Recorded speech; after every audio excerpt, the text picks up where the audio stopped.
शिंदेंच्या शिवसेनेचे संजय शिरसाट यांनी राऊतांवर निशाणा साधलाय। संजय राऊतांच्या डोक्यावर परिणाम झालाय असं शिरसाट म्हणाले। पराभव डोळ्यासमोर दिसत असल्यामुळे राऊतांनी अशी वक्तव्य केल्याचं देखील शिरसाटांनी म्हटलं। संजय राऊत महामूर्ख असं म्हणत शिरसाटांनी टीका केली आहे। काही ठिकाणी उमेदवार देण्यात चूक झाली असं देखील त्यांनी निवडणुकांचे एक्झिट पोल आपण बघितले तर त्याच्यावरती अनेक क्रिया प्रतिक्रिया येतात। आपल्यासोबत एकनाथ शिंदे यांच्या शिवसेनेचे मुख्य प्रवक्ते संजय शिरसाट आपण त्यांच्याशी बोलू। संजयजी, एक्झिट पोल तुम्ही बघितले, आपण पहिल्या प्रतिक्रियांविषयी बोलूया। संजय राऊत म्हणतात फ्रॉड पोल आहे, सगळं ठरवून केलेलं आहे। अरे एक्झिट पोल आहे तो 100% चुकीचा आहे। चला आहे, तुम्ही त्याच्या भरोश्यावर का जाता?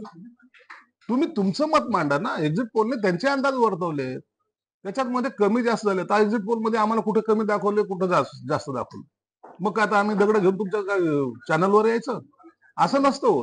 एक्झिट पोलने आपले अंदाज वर्तवलेले आहेत, त्यानुसार त्यांचं ते मत आहे। तुमचं जे मत आहे ते तुम्ही मांडा आणि 4 तारखेला निकाल लागणार आहे। मतमोजणी ही 4 तारखेला, त्यांना कदाचित माहित नसेल, त्यांना असं वाटत असेल की एक्झिट पोलने दिलेले अंदाज म्हणजे मतमोजणी झाली की काय। डोक्यावर पडले तो, त्यांच्या डोक्यावर झालेला तो परिणाम आहे। एक्झिट पोलचे अंदाज पाहिल्याबरोबर त्याला असं फ्रस्ट्रेशन आलेलं आहे।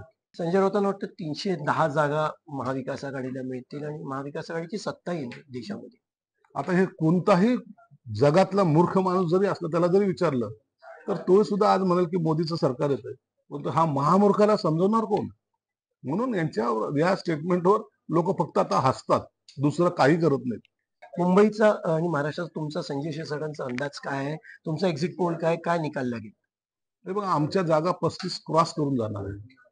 आमच्या जागा 35च्या पुढे जाणार आहे। आम्ही जे का 45 मध्ये होतो ते 38 ते 40च्या दरम्यान आमच्या जागा निश्चित येतील। बाकीच्या जागा ज्या आहेत त्याच्यामध्ये काही न करता थोड्या अंशाने काँग्रेस हे प्लस राहणार आहे।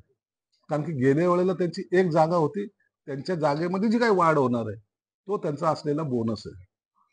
आणि सेकंडरी शरद पवार असतील किंवा उबाठा गट असेल, हे त्या काँग्रेसपेक्षाही मागे असणार आहेत।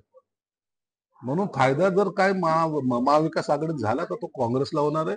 आणि भविष्यामध्ये सुद्धा तुम्ही सांगलीची सीट बघा, काँग्रेसने त्या अपक्षाला पाठिंबा देऊन त्यांना पुन्हा आपल्याकडे घ्यायचा प्रयत्न केलाय। ती सीट निघते की काय अशा या चर्चेमध्ये आहे।